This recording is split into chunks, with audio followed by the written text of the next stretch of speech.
সপ্তাহ ব্যবধানে রাজধানীর কাঁচা বাজারে মুরগির দাম কমেছে কেজিতে 20 থেকে 30 টাকা। তবে ঊর্ধ্বমুখী পেঁয়াজের দাম। এই মুহূর্তে কারওয়ান বাজারে আছেন রিপোর্টার অন্তরা সেন। আমরা সরাসরি যাচ্ছি তার কাছে। অন্তরা,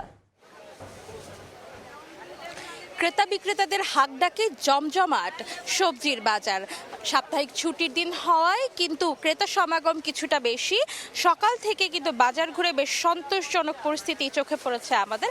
আমি এখন আছি রাজধানীর কারওয়ান বাজারের সবজির দোকানগুলোতে। সবজির বাজার নিয়ে বেশ মিশ্র প্রতিক্রিয়া পাওয়া গেছে, কিন্তু সন্তুষ্টি প্রকাশ করছেন ক্রেতারা। তারা বলছেন বেশ সহনীয় পর্যায়ে রয়েছে দাম, তবে কিছু কিছু সবজির ক্ষেত্রে কিন্তু 10 থেকে 20 টাকা বাড়তিতে বিক্রি হচ্ছে সবজি।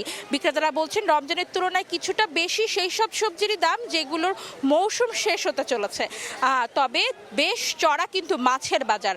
চাহিদার তুলনায় সরবরাহ না থাকায় দাম বেড়েছে মাছের, এমনটাই দাবি বিক্রেতাদের।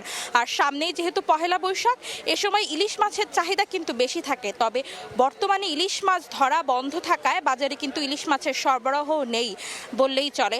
আর যে মাছ আগে ধরা হয়েছে সেই মাছ কিন্তু কোল্ড স্টোরেজে ছিল, সেগুলোই কিন্তু বিক্রি করছেন মাছ বিক্রেতারা। আর তাই ইলিশ মাছের দাম একটু চড়া।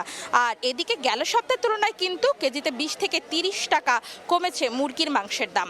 ব্রয়লার যেখানে আগে ছিল 210 টাকা কেজি, গেল সপ্তাহে বিক্রি হচ্ছে, এ সপ্তাহে সেটা বিক্রি হচ্ছে 180 টাকা কেজিতে। দেশি মুরগি 650 টাকা কেজিতে বিক্রি হচ্ছে। আর সোনালী মুরগি 300 টাকায় গেল সপ্তাহে বিক্রি হচ্ছে, এ সপ্তাহে বিক্রি হচ্ছে 270 টাকায়। দাম কমেছে কিন্তু গরুর মাংসেরও। গেল সপ্তাহের তুলনায় 780, গেল সপ্তাহে গরুর মাংস বিক্রি হচ্ছে 780 টাকা করে। আর এ সপ্তাহে কিন্তু গরুর মাংস বিক্রি হচ্ছে 750 টাকায়। এছাড়া কিন্তু আগের মতো স্থিতিশীল রয়েছে কিন্তু নিত্য প্রয়োজনীয় পণ্যের বাজার। বাজার ঘুরে যেটা মনে হচ্ছে যে অন্য কোনো পণ্যের দাম কিন্তু তেমন একটা বাড়েনি। এই ছিল আমার কাছে বাজার পরিস্থিতির সর্বশেষ খবরাখবর। আমরা সরাসরি যুক্ত ছিলাম কারওয়ান বাজার থেকে।